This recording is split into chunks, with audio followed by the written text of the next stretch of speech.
என்ன வந்தாலும் சரி, ஏன் பலப்படுத்துகிறார்?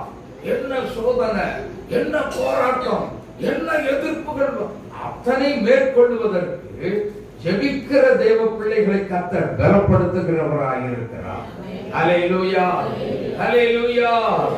ஆமா, நீங்க பவுலை எடுத்துக்கொள்ளுங்க. அரபு கல்லூரியில 3 வருஷம் போய் உள்ள போய் உட்கார்ந்தார். எதுக்கு? தேவனோடு உறவாடுவதற்கு. ஹல்லேலூயா. ஆமா, பலப்படுத்தினார். பல ரகசியங்களை கற்றுக்கொண்டுதான் அவர் வெளியில வந்து கர்த்தருக்காக பலவிதமான பாடுகளை அனுபவித்தார். அப்ப சொல்றதுதான் பாருங்க, என்னை பலப்படுத்துகிற கிறிஸ்துவினாலே. தைரியமா சொல்றாரு பாருங்க. அவர் சொல்றாரு 12வது வசனத்துல, நான் பட்டினியாவும் அவர் சொல்றாரு பாருங்க, எனக்கு நல்லா தெளிவா தெரியுது, எனக்கு தாழ்ந்திருக்கவும் தெரியும், வாழ்ந்திருக்கவும் தெரியும்.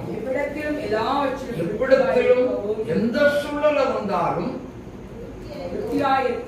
பசியாயிருக்கவும் பட்டினியாயிருக்கவும் பரிபூரணம் அடையவும் குறைவுபடவும். எங்க வச்சு போதிக்கப்பட்டாரு?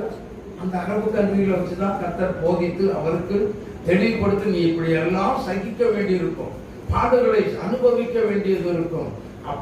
அதனால மறுபடியும் உனக்கு நான் சொல்லலாம் சொல்றேன்னு சொல்லி தெளிவுபடுத்தி சொல்லி கொடுத்து விட்டார், கற்றுக் கொடுத்து விட்டார்.